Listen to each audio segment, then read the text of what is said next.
the Bible, which you also believe is holy scripture, in some capacity, it's incorrect, yet the Quran is perfectly correct, but they were both transmitted by humans who, let's face it, weren't actually prophets, therefore they weren't ignoring what's perfect or holy.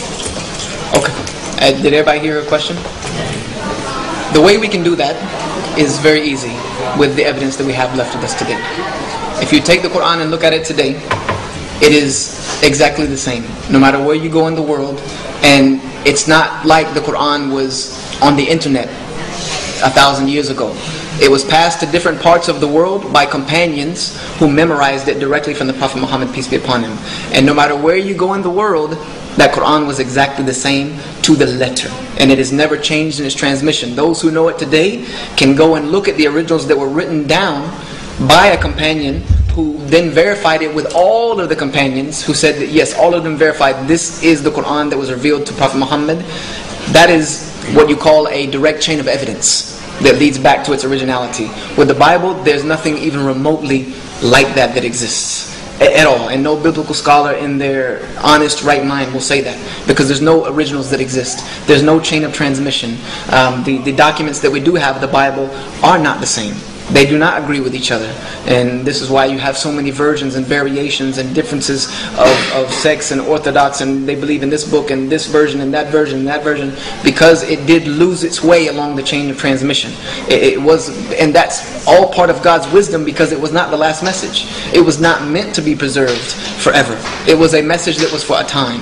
So therefore it was part of God's will that it not be preserved. But God said with this Quran, it actually says in the Quran that this is my revelation and I will protect it. Meaning that this is my last message to humanity, therefore I will protect it. And it was protected in the hearts of human beings. So that's how we do it, is we look at the chain of evidence. Just like if you went to a courtroom and somebody brought evidence, not only does there need to be evidence, there needs to be a chain of evidence from the moment someone found it to the moment it got where it is today. And if there's a chain of evidence, if it's broken somehow, that evidence is thrown out in a court of law. So we do the same thing with the Quran and the Bible. The chain of evidence is there, it goes all the way back to the beginning.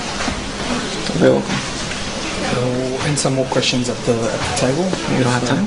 No, that's it. We'll just finish it. Okay, I'll take one more, last one. All right, give people last question.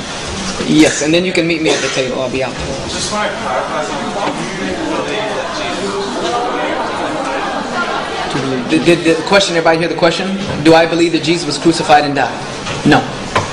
I do not believe that Jesus was crucified. It's not I don't believe it due to my studies of the Bible before I became a Muslim, but it's also part of a Muslim tenet that Jesus was not crucified, but that he was taken to God, into heaven, just like Elijah was ascended into heaven for his second return.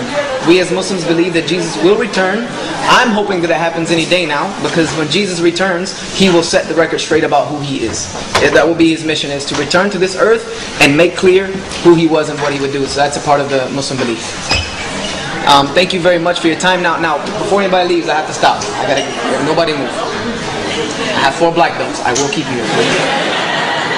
I wouldn't do that. Before you leave, for the Muslims, I'm going to tell you about this project, and this is for the non-Muslims too. I have a project where I make DVDs, tens of thousands of them a year, and send them out with lectures like what you heard and all of the evidences that I talked about. All these types of things are sitting right here on this table, and I give out tens of thousands of them a year. And it's a project that is not like some office, and no, it's my basement, and my wife and kids are the slave drivers. I don't have a sweatshop, but they do it voluntarily. But we make these DVDs and give them out all over the world.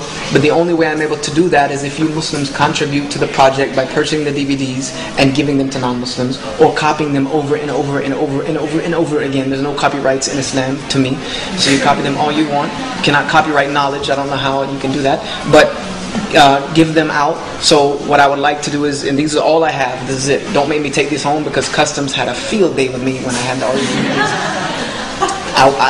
My challenge is for every Muslim in here to come and get 1, 2, 3, or 4 of these and give them to our guests that were here today. Because if not, I'm going to give them to them, and I'm going to be the only one that gets the reward in it. But I want to be able to make more, so I challenge everyone to come get one. They're only $10. We sell them for $15 in the States, but when I saw the price of living here in Australia, I had to say it's too much. So $10, come and get one, 2, 3, or 4, and give them to our guests, please. Thank you very much for your time, and know that guidance comes from Allah.